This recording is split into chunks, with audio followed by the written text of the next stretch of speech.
This profound and permeating loneliness you are navigating, this quiet that is less the quality of a temporary mood and more the weight of a new atmosphere, a changed climate within the very ecosystem of your soul, is not the world's rejection, but God's fierce and focused embrace. It arrives not with the slam of a door, but with a series of gentle closures, a softening of the noise that once defined your periphery, leaving you in a stillness so absolute you can hear the echo of your own heartbeat. This is the sacred isolation, the divine onboarding process for a calling too significant to be crowdsourced, a purpose too unique to be forged in the furnace of collective opinion. Imagine the master sculptor, confronted not with common clay but with a rare, veined marble. His first act is never to begin chipping away in the bustling town square, subject to every passerby's comment. No, he has the block carefully moved into the sequestered quiet of his studio, where the light is controlled and the distractions are barred. Your soul is that rare material, and this loneliness is the hallowed silence of the studio. God has not exiled you from the world. He has invited you into the sanctum of your own becoming, a space cleared of the well-meaning but often distorting chatter of the marketplace so that the first, crucial lines of your destiny can be drawn without interference. This divinely orchestrated solitude functions, first and foremost, as an act of profound protection, a spiritual quarantine for your essence. If you trace the thread of your life with honest eyes, you may see this pattern emerging from your earliest days, a faint but persistent dissonance in the chorus of childhood, a sense that the games others played with visceral thrill felt to you like pantomime, that the bonds formed so easily on playgrounds were for you tinged with a strange, unnameable fragility. You learned to mimic the gestures of belonging, to laugh at the appointed times, but a part of you, the watcher, always remained slightly apart, puzzled by the ease with which others seemed to inhabit a world that felt, to you, curiously two-dimensional. This was not a social deficit, it was spiritual discernment in its infancy. Your soul is engineered for a different frequency, a finer, more sensitive calibration that registers subtleties and depths invisible to the common eye.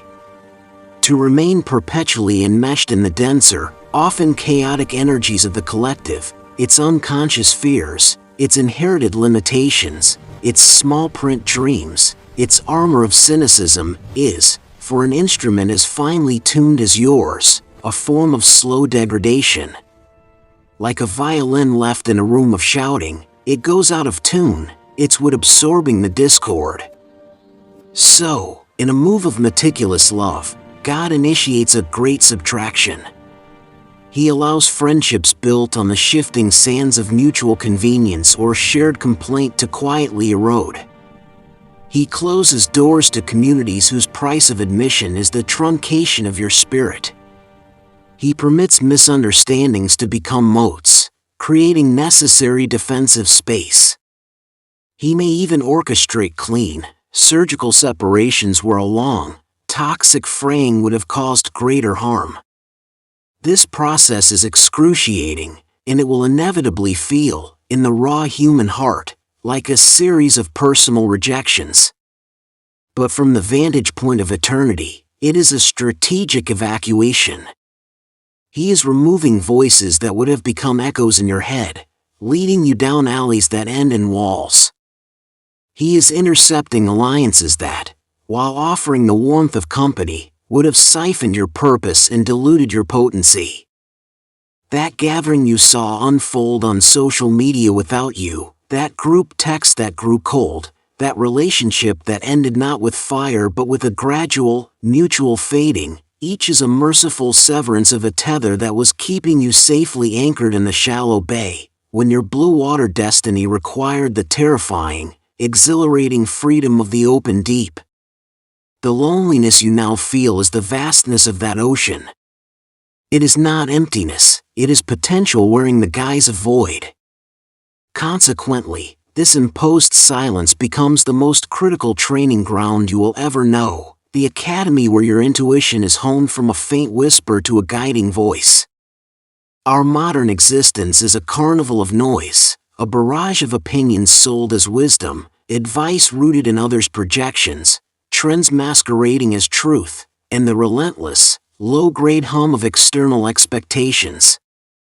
In the middle of that din, the still, small voice of your own spirit, your true north, is easily drowned out. So, in a curriculum of divine wisdom, God turns down the volume on the world. He dismisses the advisory board. He assigns you to a long, solitary patrol, not as punishment, but as the highest level training for the mission ahead. Here, in this quiet, you are forced to develop internal navigation systems. You learn to chart your course not by the familiar landmarks of popular approval or cultural precedent, but by the fixed stars of inner conviction and peace. Without the constant feedback loop of others' reactions, their applause, their skepticism, their envy, you must learn to trust the subtle somatic signals, the gut feeling that tightens in warning, the deep knowing that resonates like a struck bell, the expansive sense of rightness that floods your chest when you stumble upon a truth that is yours alone. This is where you learn to make choices from the bedrock of principle, not the shifting sands of consensus. It is in this classroom of solitude that your spiritual senses are sharpened to a preternatural edge.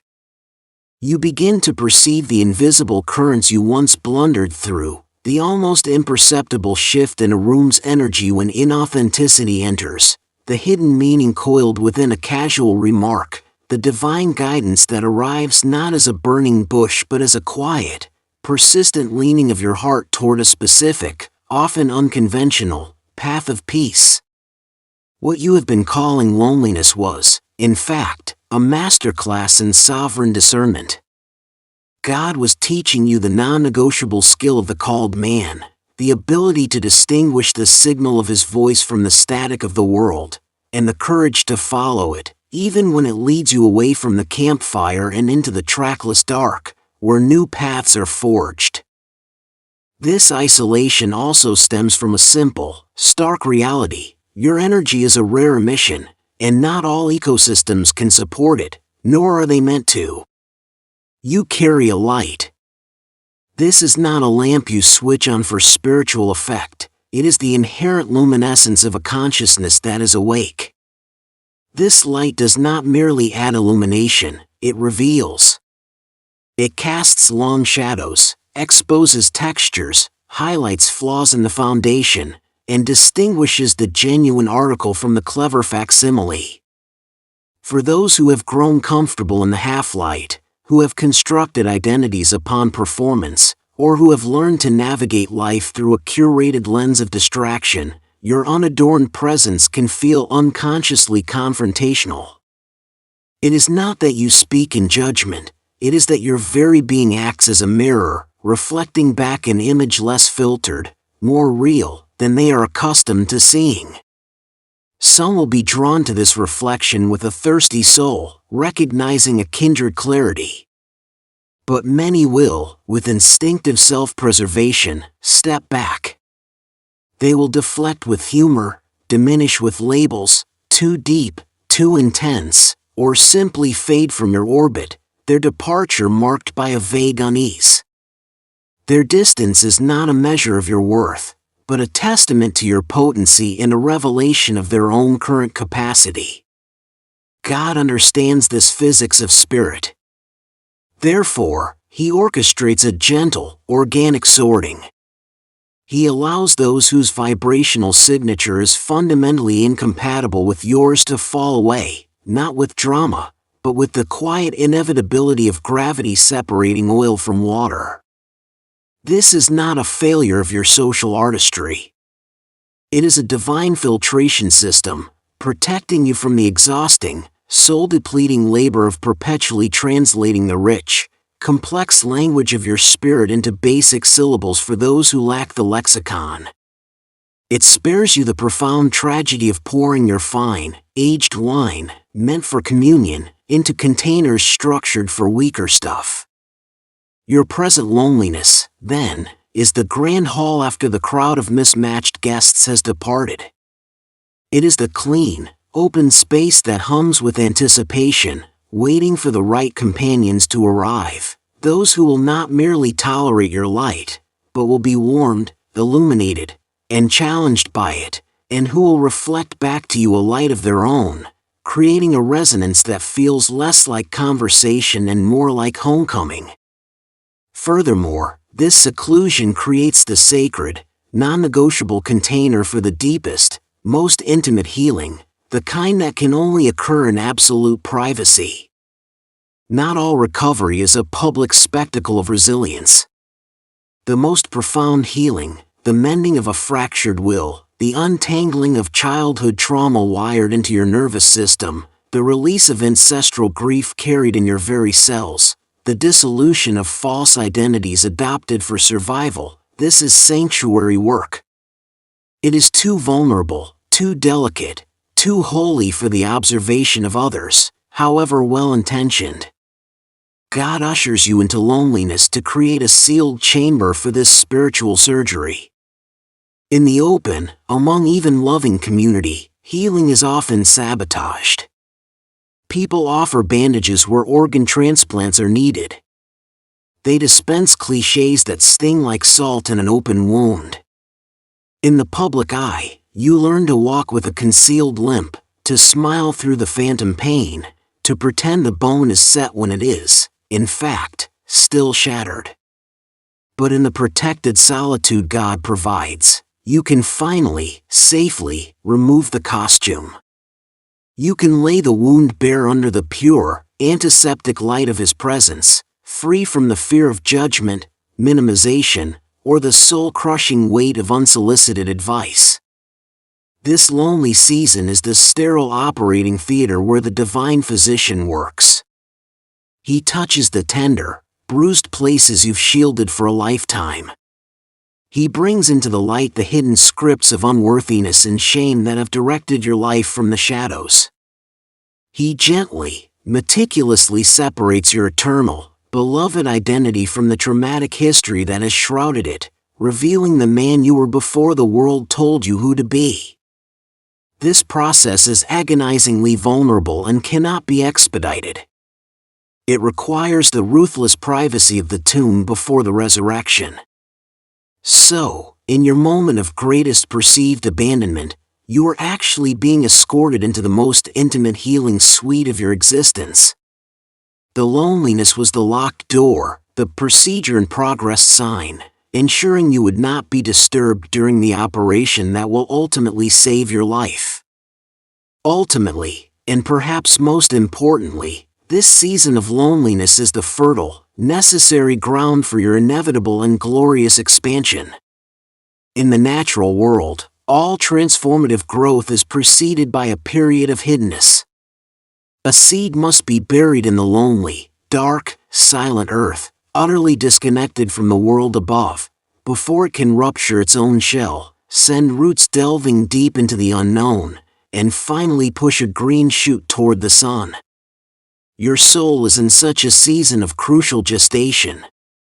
On the surface, it looks like stagnation. It feels like delay. But beneath the visible plane, in the quiet dark where God's Spirit hovers over the formless deep within you, a new creation is being organized. The relationships that dissolved created psychic and spiritual space. The silence that felt deafening is actively enlarging your inner capacity, your capacity for patience, for holding paradox, for sustaining hope in the absence of evidence.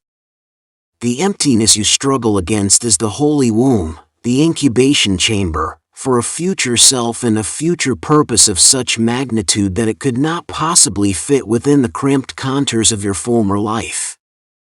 God is not reducing you. He is expanding you from the inside out.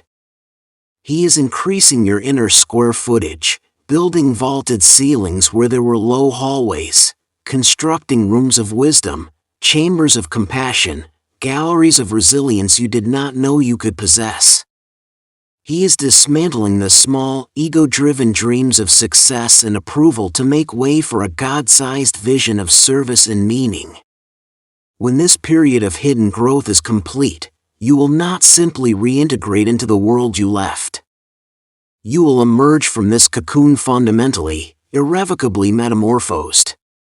And by the immutable law of spiritual resonance, you will begin to magnetize a new reality, one that vibrates in harmony with your new frequency.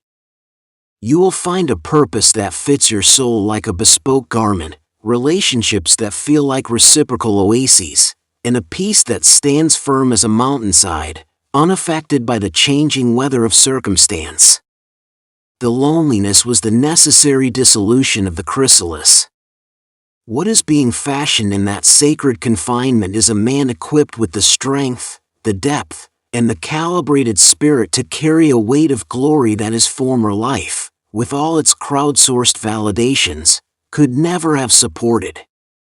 Therefore, to the man in the quiet apartment, to the man driving home in silence, to the man who stands at the edge of gatherings feeling like an anthropologist from a distant star, I implore you to recalibrate your vision. You are not sidelined. You are in the sacred workshop, on the holy operating table, in the fertile dark earth. This loneliness is not a curse to be frantically escaped, it is the very proof of your calling, the anointing oil of your preparation. You are not being left behind by life, you are being drawn ahead of the crowd, to a vantage point only you are meant to occupy.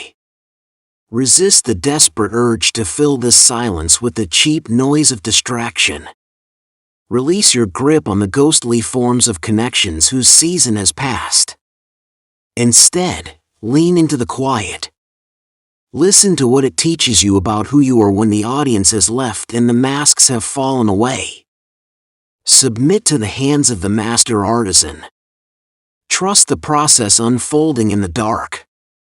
The emptiness you perceive is, in the economy of God, a vessel being meticulously scoured, fortified, and prepared for a contents of inestimable value. This ground of loneliness upon which you now stand, this terrain that feels so barren, is in fact holy ground. It is the very site where a man finally encounters his God, discovers his true and unborrowed name, and from which a called, purposeful, compassionate, and unshakable life finally, powerfully, and beautifully begins to rise. The silence is not your enemy, it is the condition required for the word that will define your existence. And that word is your authentic life, spoken boldly into being.